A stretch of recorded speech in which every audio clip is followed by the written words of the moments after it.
in a condo in Midtown Toronto. It's a beautiful building, very sought after. People love the location because you're basically in a residential area, but you're seconds from Midtown. So when the developer came to us and asked us to design a small suite for him to be a showpiece, we knew it had to have sort of an elevated sense of style.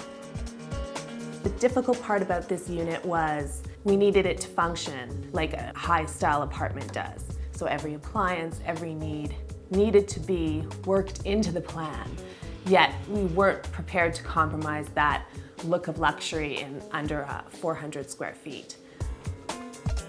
When we first saw the space, we knew we had to go right back to the studs and we needed to gut the space completely so that we could use every square inch to our advantage. We took out the bathroom, we took out the walls, and we got right back to where we could start from scratch. Our initial design thought was we needed to clad the room in a certain look and feel, and we decided actually to go quite dark. We clad the entire suite in a Dior gray by Benjamin Moore, which we loved because it's very luxurious and rich. And then we did herringbone black matte floor, which again creates that same envelope. There's beautiful Primavera Larsen fabrics in the windows. And then we have a cravat fabric on the sectional that's custom that again is incredibly comfortable and soft. We did a wallpaper along one wall that is a concrete treatment, so it's bringing in all the lights and the darks of the grays in the room and giving it another layer. But the hardest part of this space was not figuring out the color palette. The hardest part of this space was figuring out how to get the function. So we decided to run one long wall of millwork from the beginning of the unit right to the end. And in there we put everything you don't really want to see. All the HVAC, all the venting, all the bulkheads. We designed a unit that could take the stacking washer dryer and then also all of the storage. So I would probably say there is more storage in this unit than in most typical 3-bedroom houses. I would say the most exciting thing about this unit is a type of Murphy bed, but instead of coming from the ceiling, it comes out and crawls on the floor by remote control in a drawer system. So when the bed pulls out, the actual face of the drawer becomes the headboard, and you're lying in bed, literally looking at the television on the wall that you were facing. It's the most amazing piece of hardware. We imagine the person who would be purchasing this suite would need a place to work. So we created this cantilever desk out of Caesar stone that goes into the windowsill and creates even more work surface. After we had the room painted and all the fabrics up, we really realized that wall between the windows needed something to pull you in, and we wanted it to be reflective and we wanted it to be pretty.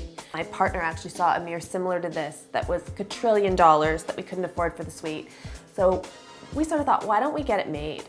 And we mounted it and we are in love with it. It's always those things you don't count on that end up giving you that complete wow effect. So when you walk in the space, your eye completely goes directly to the mirror and gives you that sense of scale. The table is a coffee table, but it also is a dining table for 6 from Resource Furniture. And it's quite an amazing piece because you can be using it as a coffee table and then in a couple seconds you will have your dining table for 6. So then you pull your chairs out of your millwork and you can actually entertain in the space.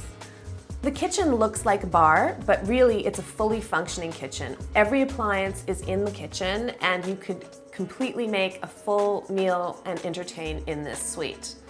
We have a 24-inch wall oven and a full-sized wine fridge. Then we have a fridge drawer and a freezer drawer, as well as a cooktop range and a dishwasher drawer. There is actually ample storage in this kitchen, I think a little bit more than even in my kitchen, which is quite shocking. And then we did a island on casters in the stainless. We kept repeating the stainless with the gray and a back-painted backsplash in the Dior gray as well, just to complete the wrap of the visual look. The bathroom is the only space in the unit that is obviously white, and we wanted to have that reprieve from those deep colors in the main space, so it's very spa-like. We did a Corian prefab unit for the vanity that has a slotted sink. And I really only did that because I needed to use the Jason Lou faucet, which is my favorite faucet that is the showpiece of the room. So everything in this suite was thoughtfully put here in order to transform the space for how you wanted to use it. So everything is on casters, the stools tuck completely under the island, it moves away, the table can open, the chairs go away, the bed can move out. You need to have that flexibility when designing a small suite like that. That is probably the most important thing that you need to consider if you're looking for solutions for small spaces. I think it's genius, and I think that that's where we're moving towards in design.